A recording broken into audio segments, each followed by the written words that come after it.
ყოვლადწმინდა სამების სახელობის საპატრიარქო ტაძრის მღვდელმსახური დეკანოზი დავით თავაძე შემოგვიერთდა. მარტოობა ხალხმრავლობაში, სად დაიკარგა გულისხმიერება, ეს გახლავთ ჩვენი საუბრის თემა. დილამშვიდობის მამა დავით, გართულთ მობრძანებისთვის დაგვილოცეთ. ერთმანეთს მამა დავით, ძალიან მნიშვნელოვან საკითხზე უნდა ვისაუბროთ, მართლაც რომ ძალიან სათუთი თემაა, თანამავდროულად თითქოს არის საბედნიეროდ შემორჩენილი ეს გულისხმიერება ადამიანებში, კეთილგანწყობა და ერთმანეთის სიყვარული, თუმცა არის ალბათ რაღაც პერიოდები, ჩავარდნები, ასე ვთქვათ, ჩვენს ცხოვრებაში. ან ყოველ შემთხვევაში შეიძლება ადამიანი იმდენად არის რაღაც მომენტში სასწარკვეთილი, რომ ფიქრობს, რომ გულისხმიერება დაიკარგა ადამიანებში და მარტოსულად გრძნობს თავს, მიუხედავად იმისა, რომ გარს მრავალი ადამიანი აკრავს.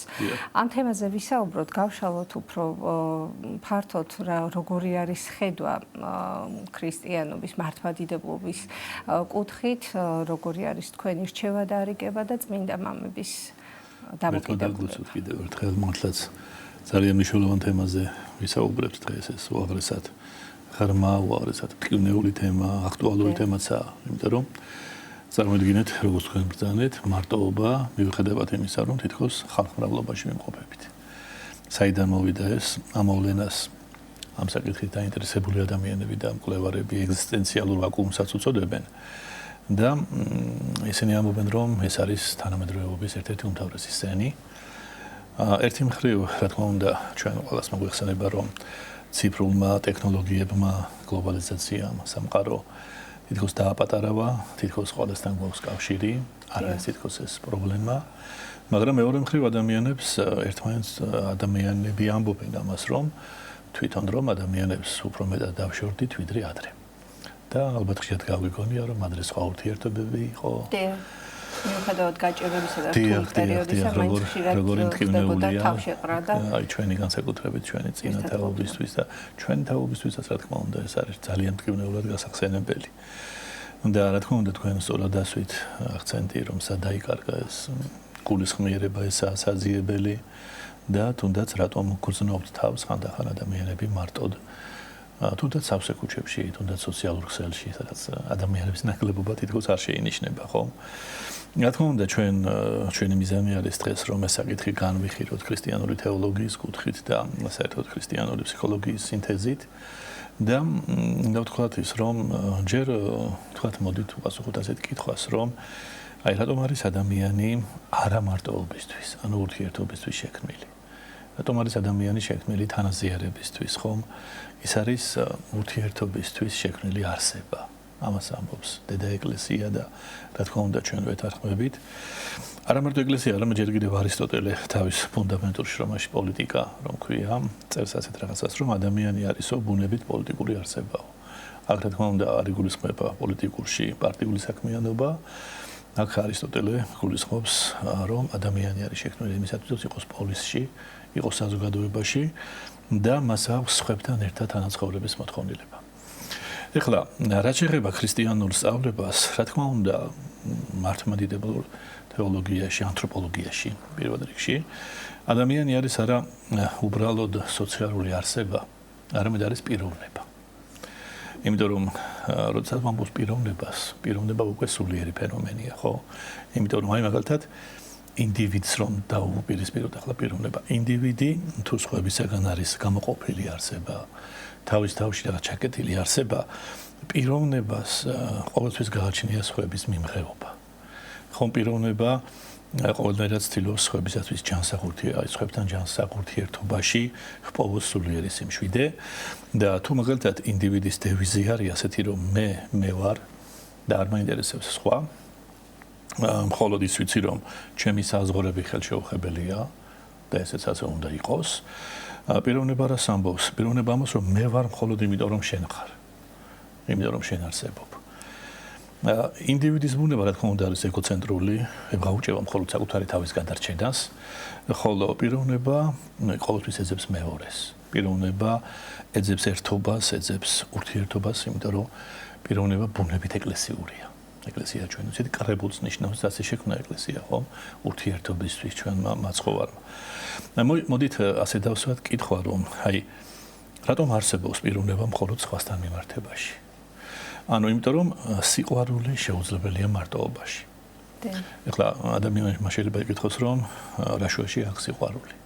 საერთოდ საიდან მოვიტანეთ ახლა ეს ცნება.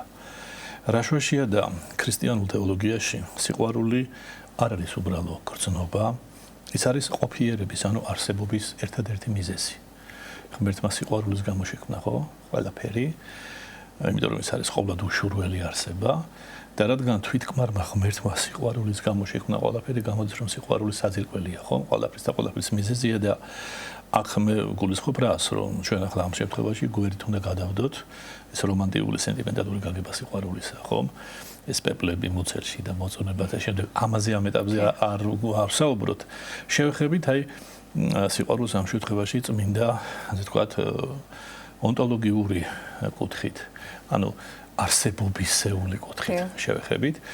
ანუ მთავარი მამოძრავებელი ძალა. კი ბატონო, ანუ იმის გაგვიდა რომ თუ არ არის სიყვარული, არ არსებობს პიროვნება.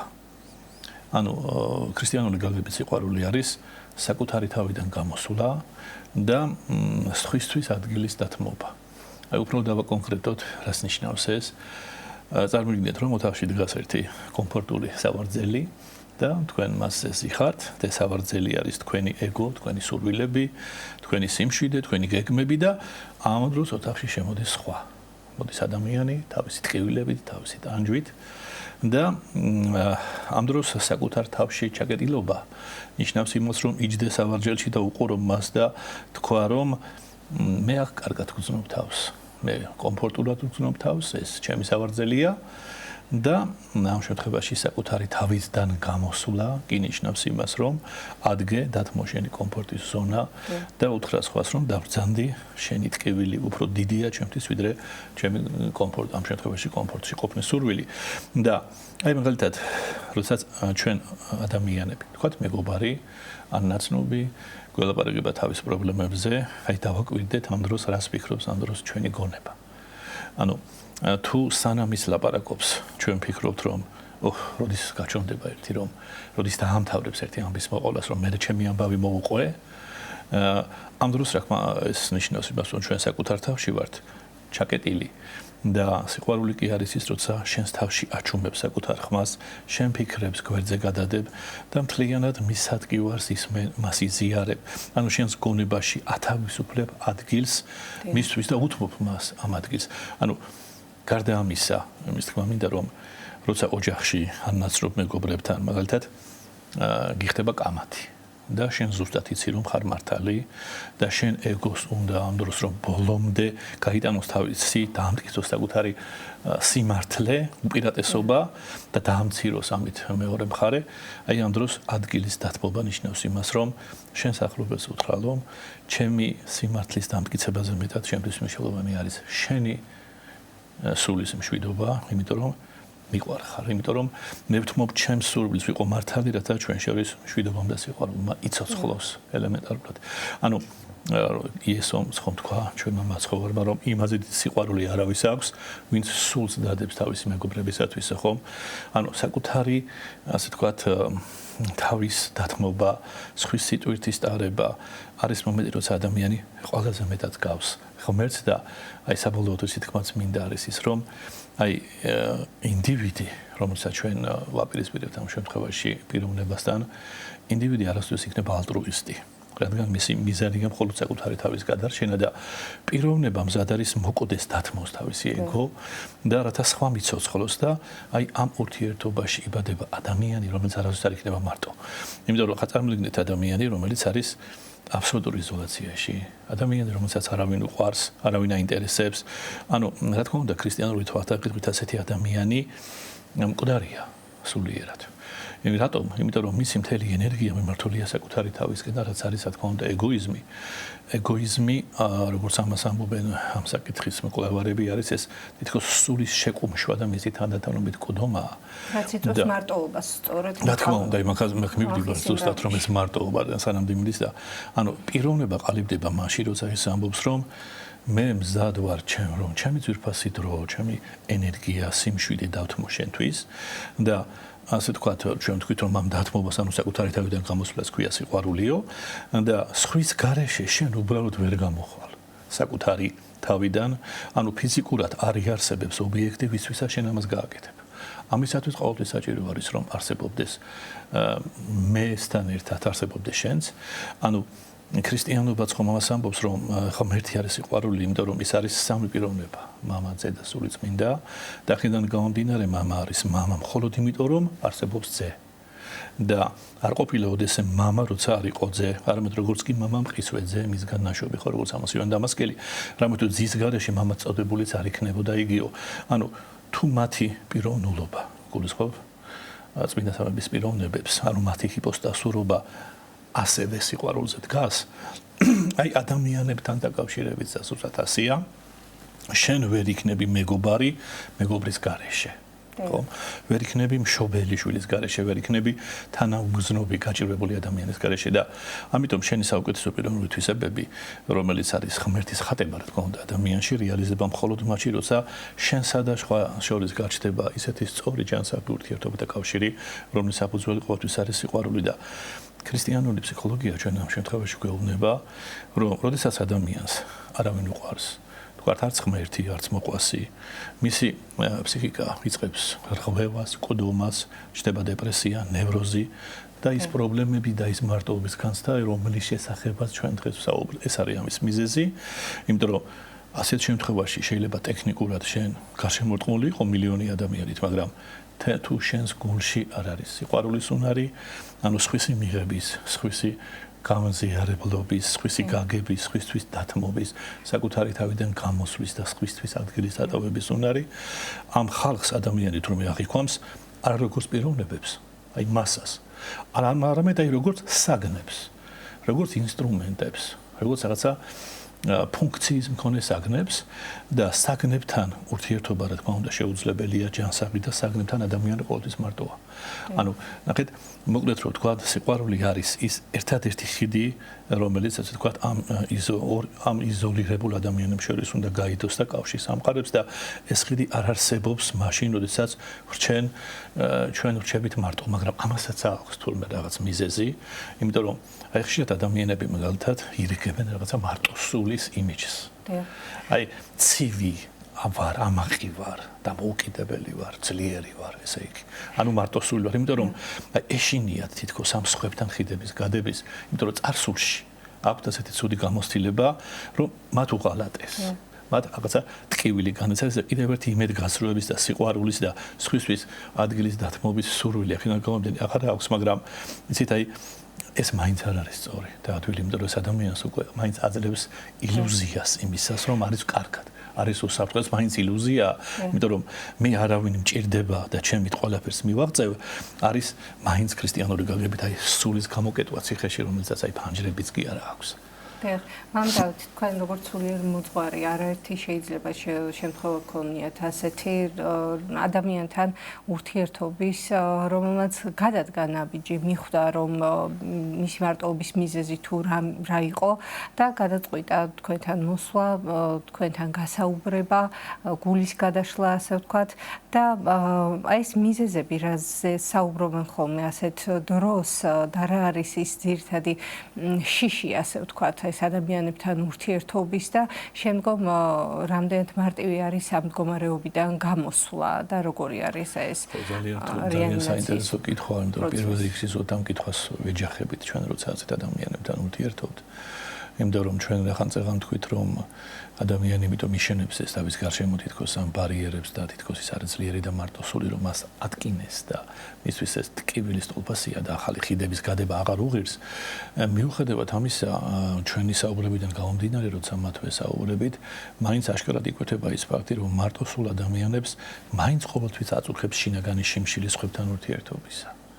თითქოს არ უნდათ ეს სხვები, არ უნდათ მიიღონ როგორც პიროვნებები, როგორც სუბიექტები, ისინი მათთვის თითქოს ყოველთვის ობიექტებად რჩებიან, მაგრამ შიმშილი მაინც აქვთ ეს მასთან ურთიერთობისა, იმიტომ რომ ჩვენ როგორც თქვით დასაწყისში ადამიანი მაინც ურთიერთობისთვის და თანაზიარებისათვის არის შექმნილი. ამას ვერ გაურბიან და ამიტომაც იბადება საშინელი მარტოობა და გრძნობენ ამ მდგომარეობას, რა თქმა უნდა და რომელზეც გვსაუბრობთ და ესე იგი ჩვენ ვცდილობთ რომ დავანახოთ ამ ადამიანს რომ ასეთ ადამიანებს რომ ადამიანები მიტორშებიან მარტო რომ თვითონ საკუთარი ხელით დაანგრიეს ეს ხიდები სინამდვილეში. ამიტომაც რაც მტრობას და არასწორ დამოკიდებულებას დაუნგრევია ისევ და ისევ სიყვარულით უნდა მოხდეს ამის შენება, იმიტომ რომ ჩვენ ხო ვიცით, წარმოიდგინეთ რამდენი სიყვარულია, ღმერთია სიყვარული. ხო? სიყვარულმა ყველაფერი შექმნა სიყვარულის მიზეზით. ანუ სიყვარულით ქმნის სიყვარულს, ანუ ადამიანს, იმიტომ რომ ადამიანი თვითონ ღმერთის ხატია, ანუ იგივე სიყვარულის ხატია, გამოდის სიყვარულით ქმნის სიყვარულს სიყვარულისთვის. და მივდივართ მაინც აქამდე, რომ თუ ადამიანი საკუთარ თავში არის ჩაკეტილი და ასე ვთქვათ, დარჩება ასე და ღმერთმა უნდა ასე დარჩეს, ის პიროვნებიდან გადადის უკვე ინდივიდის დონეზე, სადაც მხოლოდ თვითგადარჩენის ინსტინქტი მუშაობს და ამას ვეუბნებით ჩვენ ამ ადამიანებს, რომ ეს მაქსიმალურად უნდა მოხდეს დისტანცირება ამგვარი სურვილისა და ესე იგი აი მაგალითად ის თქმა უნდა გამოსავალი რაში არას ურჩევთ ყვაწილ ადამიანებს. აი მაგალითად როდესაც აი მივდივართ ქალაქში, მეტროში, მაგალითად ქუჩაში, ავტობუსში, სამსახურში და ვხედავთ ჩვენს გარშემო ათასობით ადამიანს, მაგრამ აი როგორც შეღანავნიშნეთ, ჩვენ უყურებთ მათ როგორც დეკორაციებს, როგორც საგნებს, რომელსაც თავიანთი ფუნქციები გააჩნიათ, მაგალითად ერთის ფუნქცია მძღოლობა, მეორეს ფუნქცია მაგალითად გამყიდველობა, მესამეს ფუნქცია არის მაგალითად ის კოლეგაა უბრალოდ ჩენი, ხო?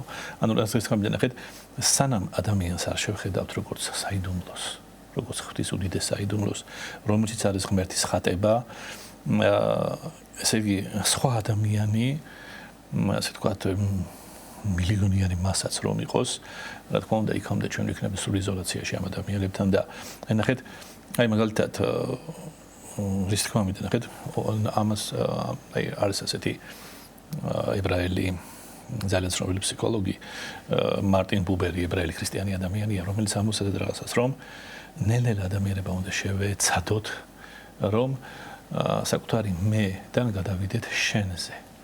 ხო, ანუ ნახეთ, აი მაგალითად ჩვენ ხომ თქვით წევან რომ როცა ჩვენ ადამიანებს აღვიქვამთ, ანუ ჩვენ ვიძახით მარტო რომ მე ვარ, ხო? და თუ მე ვარ და მე თავს კარგად ვზრუნავ ამ შემთხვევაში, როცა მე ვარ, მე უნდა შევეცადო რომ შენი არსებობაც, შენი ყოფნაც, შენი ყოფიერებაც ჩემთვის იყოს აბსოლუტურად ისეთივე მისაღები, ისეთივე დამაჯერებელი, როგორც მე ვარ, ხო? ანუ ნახეთ, როგორც წეღამ თქვით, რომ ჩვენ ადამიანებს აღვიქვამთ როგორც გარკვეული ფუნქციის მქონე რაღაც არსებებს, დეკორაციებს, აი მაგალითად ტაქსის მძღოლი, ხომ ჩვენთვის არის ის, ვინც დანიშნულების ადგილზე მიგვიყვანს. ხო? აი მაგალითად ჩვენ არ გვაინტერესებს მას რა თქმა სიტყვაზე რა უხარია, ის არის ნივთი, რომელიც გადაადგილებაში გვეხმარება, მომხმარებლური დამოკიდებულება გვიჩნდება ადამიანებისათვის, ჩვენთვის ყველა ნაცრისფერია, ყველა ერთია, ხო? აი კონსულტანტი მაგალითად მაღაზიაში არის იმიტომ მზის, რომ ის უნდა მოგვემსახუროს, უნდა მომყიდოს, ხო? აი მაგალითად ამიტომ თქვით რომ აი ჩვენთვის ადამიანები ნივთებად იქცევიან ამ შემთხვევაში და ნივთებთან გარემოცვაში, ნივთების გარემოცვაში მყოფი ადამიანი, ამიტომაც არის მარტო, ხომ? და აი როდესაც ამ დროს ადამიანთან მიდიხარ და ინტერესდები მისი ტკივილით, ინტერესდები იმით თუ რა აწუხებს მას, აი როცა ადამიანს ეუბნები რომ ეს ასე ვთქვათ, შენ ხარ, მე კი ვარ მე, მაგრამ შენ ხარ შენ. ანუ მედან რომ გადავდივართ შენზე, ამით აღიარებ უკვე მის უნიკალურობას. ამით იმასაც აღიარებ, რომ მე თუ ვარ და ჩემი საზღვრები თუ მინდა იყოს დაცული, მე თუ გაღიარებ შენ როგორც შენი საზღვრების დაცულობასაც ვაღიარებ, ხომ? ხვდები რომ მაგალითად ეს ტაქსი მძღოლი იქნება თუ ეს კოლეგა თუ ვინც იქნება, უბრალო მასის ნაწილი კი არ არის. არამედ არიან ჩვენნაირი ჩვეულებრივი ადამიანები, თავიანთი ტკივილები, თავიანთი იმედები, თავიანთი საიდუმლოებებით, თავიანთი უნიკალური სამყაროთი, რომელიც შეიძლება ჩვენ არ გგავს ჩვენ სამყაროს, მაგრამ ეს ის შემთხვევაა, აი როდესაც აი მეტროში ვიღაცას აი პირველად დაინახავ ცხოვრებაში და მას როგორც მასის ნაწილს კი არ შეხედავ, არამედ აი წააწყდები ვიღაცის თვალებს წამით და დაინახავ მის დაღლილებას, მის სევდას და გულში გაიფიქრებ, რომ ესეც შენაირია და ღმერთო შეეწიე მას, იმიტომ რომ ჩემნაირი ადამიანია, ხო? სხვანაირია, მაგრამ მაინც ვიღებ. შეიძლება სულაც არ მიმართო თქვა კითხვით, შეიძლება მიმართო კიდევაც, რომ რამე ხო არ გჭირდება, თუნდაც ესე ძალიან დიდი შვება შეიძლება იყოს იმ ადამიანისთვის, ხო? შეიძლება არც კითხო, მაგრამ გულში გაგიჩნდეს თანაგრძნობა, კი და უფალ შესთხოვო, რომ კარგად იყოს ეს ადამიანი და დამწუხრებული აღარ იყოს, ხო? ქრისტიანობაც ხო ყველაზე დიდი სათნოება, ასე ვთქვათ, ხომ სიყვარული, ემპათიის ყველაზე დიდი გამოხატულება, ხომ თავისთავად და როდესაც კითხავთ ადამიანს წამს თუ არა ღმერთი, შეიძლება გითხრათ, რომ წამს, ხომ? შეიძლება შეურაცხყოფათაც მიიღოს, რას ქვია, როგორ მისვამ ამ კითხვას, მაგრამ ამავე დროს თუ ღმერთი გიყვარს, ღმერთი გწამს, შესაბამისად გიყვარს მოყვასი შენი. მოყვასი გიყვარს, შესაბამისად ღმერთი გიყვარს. ეს ერთმანეთისგან გაშორებული ფიზიკურად ვერ იქნება და განუყოფელი არის თავისთავად. კი ბატონო და აი კიდე რასაც ჩვენ ვეუბნებით, ვცდილობთ ყოველ შემთხვევაში ამ ადამიანებს აღუსვან და თვითონ საკუთარ თავს ვეუბნებით ამას, რომ აი თქვენ გულისხმიერობა ახსენეთ თავიდან, სადაიკარგა ეს გულისხმიერება. აი გულისხმიერება იწყება სწორედ მაშინ, როცა გულში ადგილს მოუძებნი იმას, ვინც შეიძლება შენგან სრულიად განსხვავებულია, მაგრამ იმდენად ახლობელი ხდება, რომ მას შენობით ელაპარაკები. ანუ რა გაგებით, რომ თუ ჩვენ ხალხმრავლობაში, სადაც მარტო ვართ, მხოლოდ ისინი ვეძებეთ, ვინც ჩვენ გავს, ვინც ჩვენაირია, აი ჩვენ მარტოობისათვის ვართ ამ შემთხვევაში, ყველა შემთხვევაში განწირულები. და ანუ მაგალითად ბასილიდი ამბობს ძალიან საინტერესო სიტყვებს, რომ სიყვარულის ფნების აღსრულება შეუძლებელია იზოლაციაში, შეუძლებელია მარტოობაში, იმიტომ რომ თუ მარტო ხარ, ვისი ფეხები უნდა დაბანო ამ შემთხვევაში, ხო? ვის წინაშე უნდა გამოიჩინო თავდაბლობა და მოთმინება და აი კიდე მინდა აუცილებლად ვახსენო, იმიტომ რომ თვითონ წიგნის სახელი ასეთი თანაზიარება შემადგენელი ნაწილი ამ სახელწოდებისა, მიტროპოლიტი იოანეს იზიულასი, რომელიც აყალიბებს ასეთ აზრს, რომ არსებობა ნიშნავს ურთიერთობას. ანუ თუ შენ არ ხარ ურთიერთობაში, შენ ბიოლოგიურად კი ცოცხლობ, მაგრამ პიროვნულად უკვე მკვდარი ხარ. იმიტომ რომ ცოდვა არის პიროვნების იზოლაცია და ცხონება არის თანაზიარების, ანუ აქედან გამომდინარე ეკლესიურობის აღდგენა და როცა ადამიანი ჩვენ თქვით, რომ არის სამების ხატი, აი ეს იმიტომ ვახსენეთ, რომ ადამიანში არის მოთხოვნილება ურთიერთობისა. თვითონ ბიბლიაში ხომ არის ნათქვამი არ სულდასაწყისში რომ არ ვარ გაკაცის მარტო ყოფნაო. ეს არის ბიბლიური ჭეშმარიტება, რომელიც არა მხოლოდ ოჯახურ თანაცხოვრებას ეხება, რომელიც ამ შემთხვევაში ბიბლიაში არის ნახსენები, არამედ ზოგადად ადამიანის, ასე ვთქვათ, სოციალურ და სულიერ ბუნებას გამოხატავს და აი თეოლოგიური კუთხით, ასე ვთქვათ, მაინც გამოდის ისევ, რომ ეს ხალხმრავლობაში მარტოობა, რომელიც არის დღევანდელი ჩვენი საუბრის თემა, მაინც არის ცოდვის დაცემის შედეგი. მაინც არის ასე ვთქვათ, სადაც ადამიანმა საკუთარი ეგო სამყაროს ცენტრად აქცია, იქიდან წამოვიდა მაინც ეს პრობლემა და ასე ვთქვათ, როდესაც თანამედროვეობის სული გადაგებს, გეუბნება თითქოს მოგიწოდებს, რომ შენ ხარ მთავარი. შენ უნდა იზრუნო საკუთარ თავზე, გამოიყენე სხვები შენთვის. მხოლოდ შენი მიზნებისთვის, აი ქრისტიანული ფსიქოლოგია ამას უწოდებს, როგორც აღნიშნეთ, საკუთარი მეს გაღმერთებას, როცა ადამიანი მხოლოდ საკუთარ თავზეა ფოკუსირებული და სულიერი თვალი ეხუჭება და ვეღარ ხედავს სხვის გასაჭირს. იმიტომ რომ, მაგრამ ქრისტიანობა ჩვენ, როგორც საერთოდ ქრისტიანული თეოლოგია და სწავლება არ შემოიფარგლება მხოლოდ დიაგნოზით, ის ყოველთვის გვთავაზობს მკურნალობის გზას. და ის გვეუბნება, რომ და როგორც გვასწავლიან წმინდა მამები, რომ ჩვენ რა თქმა უნდა მათი სწავლების გარეშე ვერაფერს ვერ ვიტყვით, აი ნელ-ნელა უნდა მოხდეს გარდაქმნა, რომ აი ჩვენი დამოკიდებულება მოყვასისადმი უნდა გარდავქმნათ, როგორ? ანუ ჩვენთვის ისინი გამოსაყენებელი ობიექტების ნაცვლად უნდა იქცნენ ღმერთის ცოცხალ ხატებად, რომელშიც ჩვენ აუცილებლად პიროვნებები უნდა დავინახოთ ეს სიყვარულის გარეშე გამორიცხულია, იმიტომ რომ წმინდა მამები გვასწავლიან, რომ როდესაც ადამიანს უყურებთო, თქვენ რეალურად ღმერთს უყურებთ, რომელიც ადამიანში არის ასახულიო და წმინდა მაქსიმი აღსარებელის მიხედვით, ყოველი ადამიანი არის უნიკალური პიროვნება, რომლის მეშვეობითაც ჩვენ ღმერთი გვესაუბრება და აბა როგორ შეიძლება, ხო? ასე რაღაცნაირად აი ნელ-ნელა ნაბიჯნავით არ წავიდეთ ამ მიმართულებით. ძალიან რთულია, ძალიან რთულია. კი ბატონო, ძალიან რთულია. სხვათა შორის ამბობენ, რომ აი მაგალითად შეიძლება გვაღიზიანებენ ადამიანები, შეიძლება ამიტომაც არის რთული მასთან ურთიერთობა, რაღაც მასში ღმერთის ხატის დანახვა, თქვა, ვინც გვაღიზიანებს, ხომ არ არის ადვილი, მაგრამ აი ისეთი საინტერესო რჩევებს გვაძლევენ წმინდა მამები, მაგალითად ზოგი ამბობს ასეთ რაღაცას, რომ თუ ვინმე გვაღიზიანებს, მას ფარულად გაუკეთოთ რაიმე სიკეთე.